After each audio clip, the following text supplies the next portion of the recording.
Welcome back.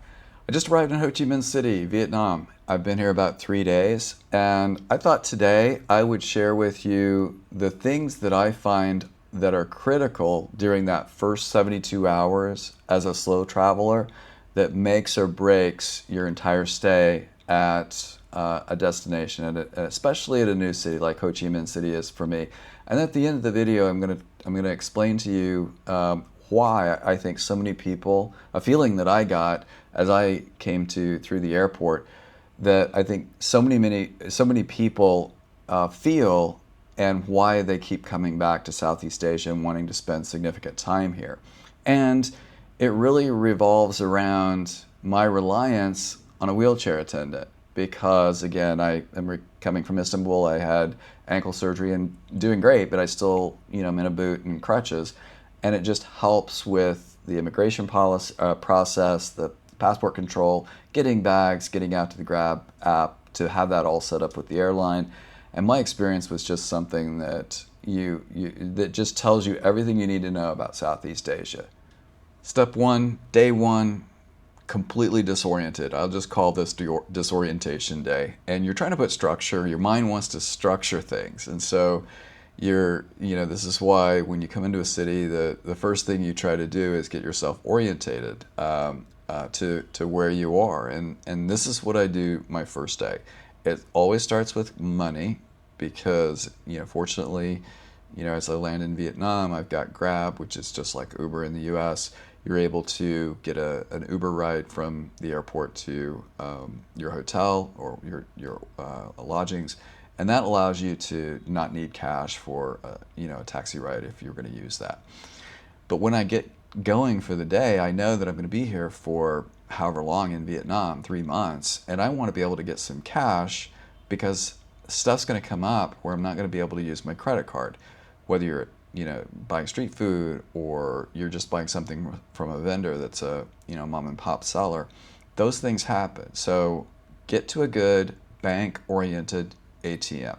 There are a lot of those are in the mall where you've got a whole big line of ATMs that are coming from different banks. Many banks in Southeast Asia have branches in the mall. Fabulous. I wish we would see that more in the US.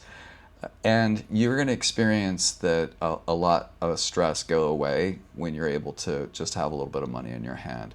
How much do I take out? Typically, you're going, and again, start with your mentally changing your conversion. It's not just about language now. It's not going from merhaba to xin chào, from hello in Turkish to hello in Vietnamese, but you're also changing currency. So you're going from the Turkish lira to the Vietnamese dong. And it's a huge difference in conversions where if you take a couple of $100 out US and cash and dollars, you're going to get several million dong, Vietnamese dong. And so you need to start thinking through all of that. I take out $200 in US. That's going to get me a certain distance, and then based on how far that gets me, based on my habits, I try to then take out enough for the next X number of days. And I don't typically take out enough cash for more than a week. And if I do, because again, as much as I can put on a credit card, I will. But if I can't, because I don't feel that the system is safe enough, in a small store, or if they just don't take credit cards, then I will use cash. And I really track expenses one way or the other, but I prefer to be on card as much as possible. So that's the number one thing that I always do when I get into a city. Hi, my name is Jeff. I retired, sold everything, packed a couple of bags, and I'm out traveling the world trying to suck less each day. If you find value in this content, please subscribe, hit the like button, turn on the notification bell, and share this video with anyone that you find in your travels that you think could benefit from it. I think today for me it's mostly about being able to communicate what I find are the most important things those first couple 3 days for those that haven't had the experience of or haven't had a routine yet established to be able to feel more comfortable quicker as you get into a new destination. Okay, so you got your money. Now what do? And that usually, for me at least, revolves around what's urgent on my list. And so that typically is finding a convenience store or a grocery store or something close by which allows you to get things that you want to keep in the room. For anybody that is wanting to cook, if you've got, a kitchen, that's going to be the time when you're trying to find some place that's close that you can stock up on the things that you need to cook. And what's amazing about Southeast Asia is just like the U.S., you've got Grab it has a delivery service for either convenience stores or grocery stores or anything else, and you're able to order it on the app. For me, being in a hotel, the concierge will take delivery of whatever I've asked, or ordered, and they'll check the order, make sure it's there, and they know it's coming from me or for me. And if I'm in the hotel, they'll call me. If I'm not, they'll hold it until I get back. And so that's an easy win for me. And what's not like the United States is that the delivery fee on whatever I get is typically no more than $2. Yesterday I ordered it's $15 worth of stuff, and it was delivered for a little over $1. And it's just, it's amazing. I think the other thing that, and this trip in particular, was getting laundry done, because for, coming out of Istanbul, I'd taken the last, week or so and not taken any laundry in and had done. So I wanted to get laundry done as quickly as I could and found a place to get laundry. Now that can be hit or miss sometimes, depending on what city you're going to. It can be you're going to do self laundry, where you're going to a self-service place and you're using the machines yourselves and putting coins in and all that. Or it could be what I really like about Southeast Asia in a great detail, specifically in Thailand or Vietnam and Cambodia as well. You get these many small shops that will do your laundry for you at a very reasonable rate. I've shared my experience with Thailand before, where it's very minimal per kilo, and even when you've got a large load, it's just not very much money. It's less than $10, and that's delivered to the hotel. So for me, that was one of the big things I had to do. And then there was wild card things, which I needed to find a mall because I'm getting ready to, get rid of the boot. And with getting rid of the boot, I need to have a new pair of shoes, because you want, when you've had surgery, you want to start off with a new pair of shoes just because of the, the orientation of your foot. You want to make sure that you're not putting any weird pressure on it.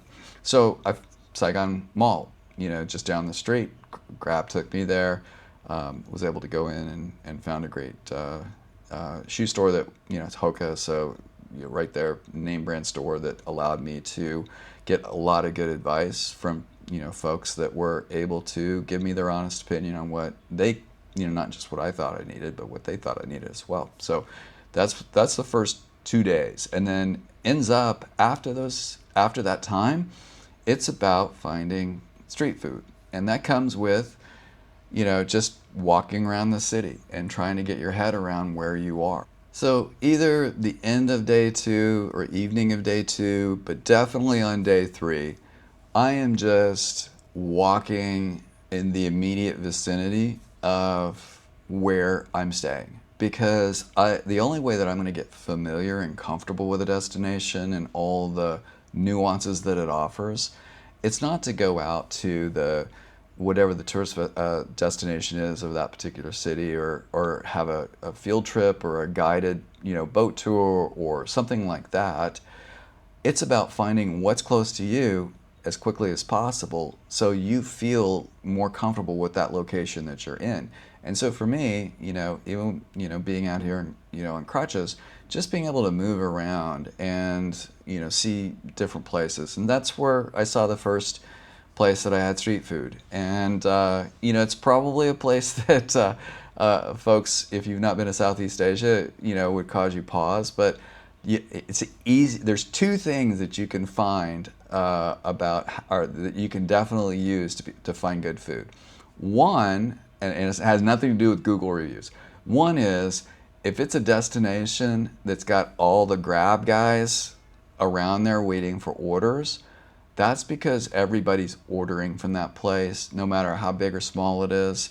That's the place that locals are typically getting their food because, and they're having it delivered by Grab. And the second is when you go to a place, again, sometimes very small, that the line backs around the block, and there's maybe 7 or 8 seats, and you're basically one person at a time is going in there, and if you're not taking away, you're waiting for one of those 7 or 8 little stools to sit on to eat your food.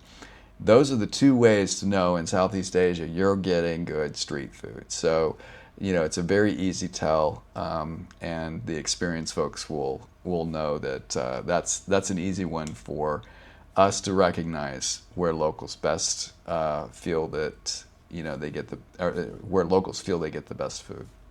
Now let's talk a little bit about what my experience was arriving in Ho Chi Minh. Now, I've never needed wheelchair assistance going through a facility, an airport before. Anytime I've been at that point where I'm either in a walker, I've had other people with me.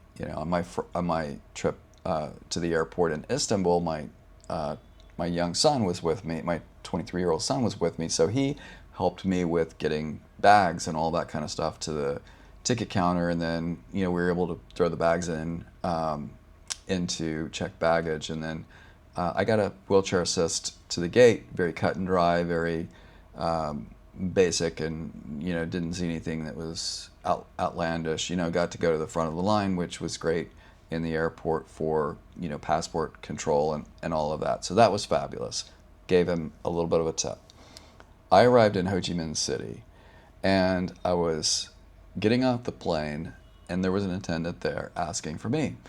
And and this is right outside the airport or the airplane door, and sat down, introduced myself. He, greeted me with his name, and we started heading off. Now he's pushing this wheelchair, and it's a hefty ramp. And I told him, that if it would be helpful, I could get out and use crutches. And he says, "Oh, no, no, no, no, I can make this." And so he made it all the way up the ramp.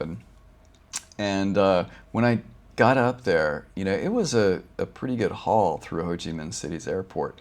And we went through, every line. We got to the front of the line. He made sure that he had all the documents that he needed to provide to them. And I did the minimal necessary to be able to get through all that. And it was amazing, very quick. Went to baggage claim. We're having conversation through the whole airport. And we're in baggage claim. He's getting my bags immediately.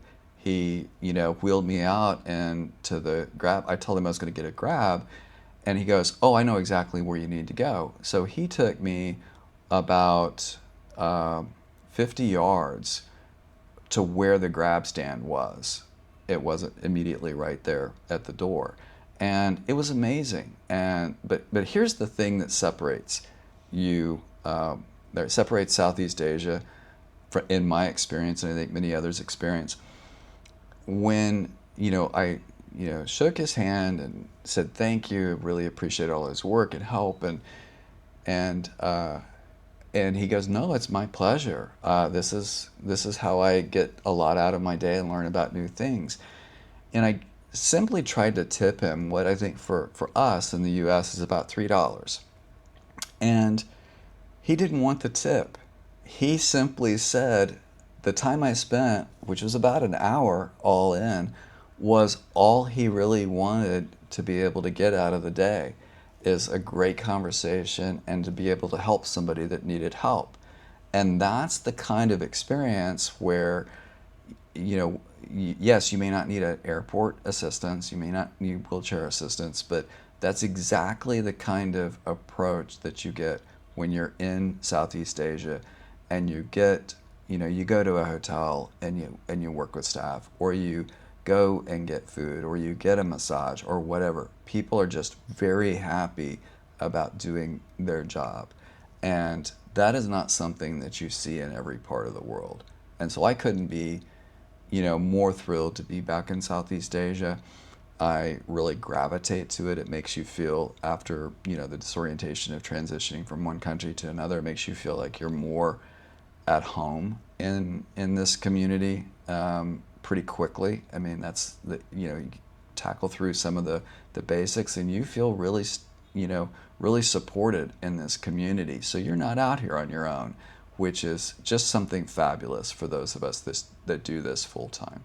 So now you know my first 3 days when I arrived in a new city, and it's very structure driven. It's trying to get some of the logistics out of the way that make me settle into a community as quickly as I can, and that way I can go out and start to do some of the more far flung thing, that the tours and that kind of stuff, and see some of those sites. But I'm curious, in the comments below, let me know if you had an experience like I had with a wheelchair attendant where you're just taken aback, or it makes you feel very different about a place that makes you think about the place a little bit differently, whether that's positively or in another way. But it makes you feel, and it sticks with you long term. I'd love to hear about that. And as always, be curious, be brave, and suck less each day. We'll see you down the road.